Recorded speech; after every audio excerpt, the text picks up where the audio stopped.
మన యొక్క జీవితంలో కాలం చాలా విలువైనది. అదేవిధంగా కాలాన్ని ఎప్పుడు కూడా వృధా చేయవద్దు. ఎక్కడికి వెళ్ళినా మనం ఏ పని చేసినా కూడా టైం చూసుకొని చేయాలి. మన యొక్క జీవితంలో పోయిన కాలం మళ్ళీ ఎప్పుడు కూడా తిరిగి రాదు. అందుకోసం మనం జీవించి ఉన్నన్ని రోజులు కూడా అందరితో కలిసిమెలిసి జీవించాలి, ఐక్యతతో ఉండాలి. ఎందుకోసమంటే ఒక క్షణం కింద గడిచిపోయినటువంటి కాలం మళ్ళీ మన యొక్క జీవితంలో ఏనాడు కూడా తిరిగి రాదు. అందుకోసం ఉన్నన్ని రోజులు కూడా ప్రతి ఒక్కరితో సంతోషంగా గడపాలి. సంతోషం రావాలంటే అది మన మనసు నుంచే రావాలి. మన యొక్క మనసు అనేటటువంటిది మనం ఏ విధంగా అర్థం చేసుకుంటే ఆ విధంగా ఉంటుంది. ప్రతి ఒక్కరు కూడా టైం అనేటటువంటి దాన్ని వ్యర్థం చేయకుండా మన యొక్క జీవితంలో ఏది అభివృద్ధి చెందాలన్నా, జీవితంలో మంచిగా ఉండాలన్నా టైం అనేటటువంటిది ఎంతో విలువైనటువంటిది. కాలాన్ని మించినటువంటిది ఈ లోకంలో ఏది కూడా లేదు. అదేవిధంగా మనం మంచిగా ఉన్నప్పుడే, మనకు బలం మంచిగా ఉన్నప్పుడే ఏ పనులైనా సాధించుకోవాలి. అదేవిధంగా మంచి వారితో స్నేహం చేసుకుంటూ మన యొక్క జీవిత గమనంలో ప్రతి ఒక్కరిని కూడా ఆదరించాలి. అంటే ఉన్నటువంటి టైంలో ప్రతి ఒక్కరితోనూ కూడా మంచిగా ఉంటూ, అందరితో మంచిగా మాట్లాడుతూ మన యొక్క టైంను సజ్జనులతో గడపాలి.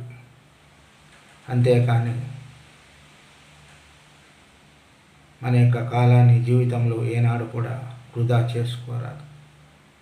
ఉన్నటువంటి కాలంలో మనకంటూ ఒక 10 మంది కావాలి. అంటే 10 మందితో మంచిగా ఉండాలి, అందరితోనూ మంచిగా అనిపించుకోవాలి. అంతేకాని ఉన్నటువంటి కాలంలో ఏదో సంపాదించాలను, ఏదో ఆస్తులు సంపాదించాలను అనుకొని తప్పుడు పనులు చేయరాదు. తప్పుడు పనులు చేస్తే అది మన యొక్క జీవితంలో మనకి చెడుగా కావడం జరుగుతుంది. మనం ఉన్నన్ని రోజులు కూడా అందరితోనూ మంచిగా అనిపించుకోవాలి. అదేవిధంగా చెడు వ్యసనాలకు దూరంగా ఉండాలి. చెడ్డ అలవాట్లను మన యొక్క జీవితంలో ఏనాడు కూడా తెచ్చుకోవద్దు.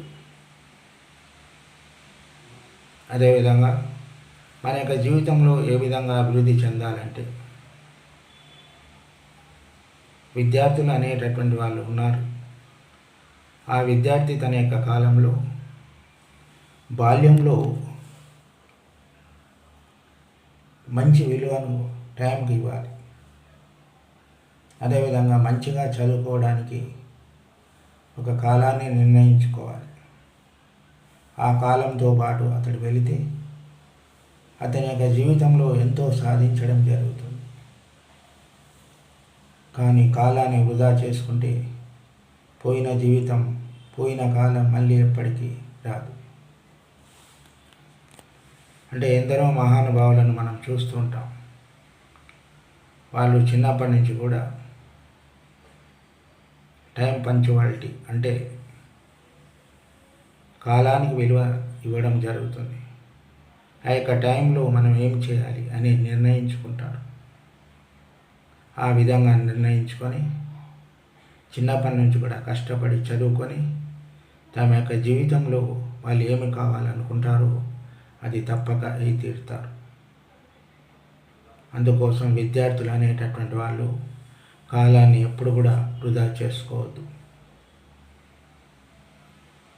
ఆ యొక్క టైంలో ఏం చేయాలో అదే చేయాలి. ఆ విధంగా చేసినట్లయితే మీ యొక్క జీవితంలో ఎన్నో మంచి మంచి అనుభవాలను, అదేవిధంగా మంచి మంచి ఉద్యోగాలు కానివ్వండి, జీవితంలో ఎన్నో సాధించే అవకాశాలు మీకుంటాయి.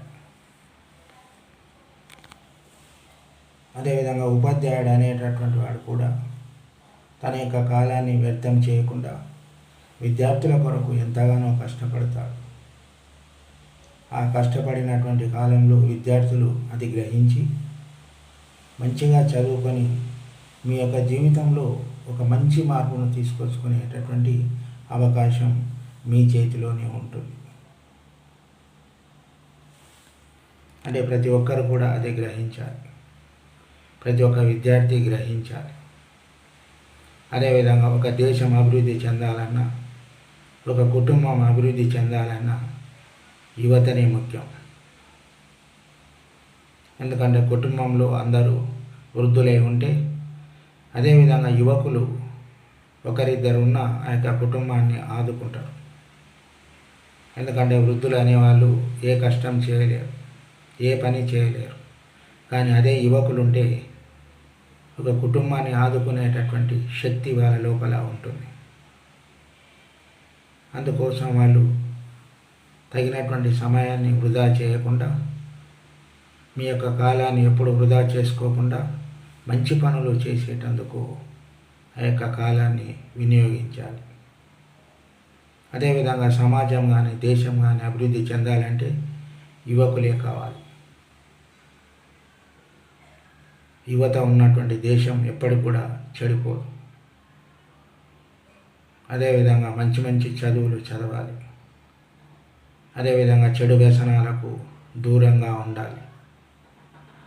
ఆ విధంగా ఉంటూ మన యొక్క కుటుంబాన్నే కాకుండా, సమాజాన్నే కాకుండా దేశాన్ని కూడా అభివృద్ధిలోకి తీసుకొచ్చేటటువంటిది ఒక యువకుడు మాత్రమే.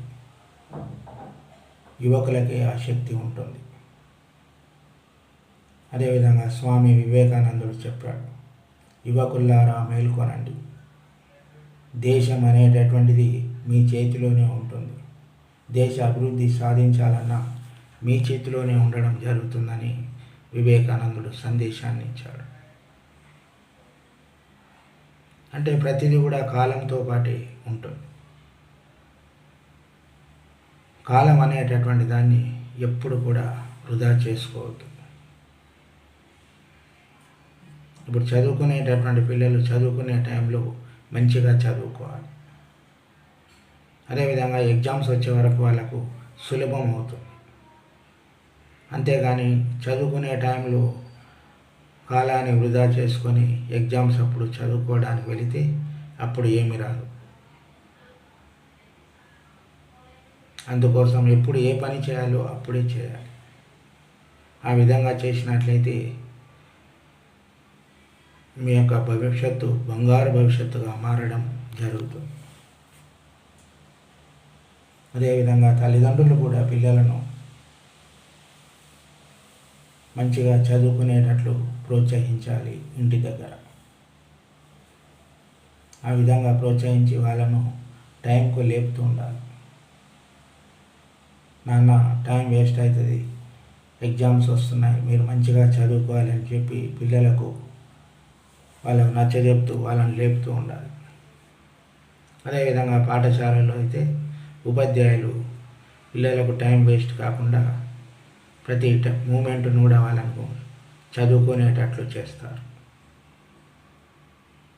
అంటే అదే ఉత్సాహం పాఠశాలలో ఏ విధంగా ఉంటుందో ఇంటి దగ్గర కూడా అలాగే ఉండేటట్లు చేయాలి. అంటే పిల్లల లోపల అది రావాలి. మా అమ్మా నాన్నలు మా కోసం ఎంతో కష్టపడుతున్నారు, మా ఉపాధ్యాయులు మా కోసం ఎంతో కష్టపడి చదువును బోధిస్తున్నారు, మరి మేము మంచిగా చదువుకోవాలి, కాలాన్ని వృధా చేయొద్దు అనేటటువంటిది పిల్లల లోపల కూడా రావాలి, వచ్చేటట్లుగా చేయాలి. వాళ్ళకి చెప్పాలి.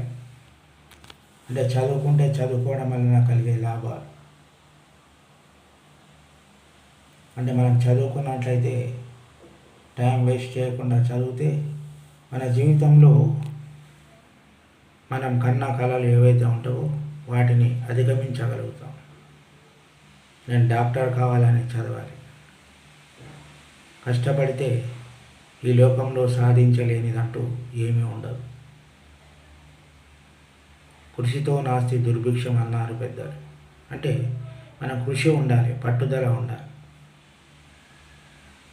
నేను బాగా చదువుకోవాలి, కన్న తల్లిదండ్రులు నా కోసం ఎంతో కష్టపడుతున్నారు, ఎన్నో బాధలను అనుభవిస్తున్నారు. అదేవిధంగా మా ఉపాధ్యాయులు కూడా మా కోసం ఎంతో కష్టపడి చదువును బోధిస్తున్నారు. నేను మంచిగా పాస్ కావాలి, మంచి ర్యాంకు తెచ్చుకోవాలి అనేటటువంటిది పిల్లల లోపల కలగాలి. ఆ విధంగా ఉన్నప్పుడే ఒక కుటుంబం బాగుపడుతుంది పిల్లల వల్ల. అదేవిధంగా ఒక సమాజం బాగుపడుతుంది.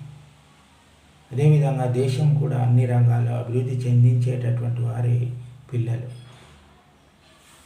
అంటే యువకులు తలుచుకుంటే ఈ లోకంలో ఏదైనా జరుగుతుంది. అందుకోసం మంచి పనులకు వినియోగించాలి.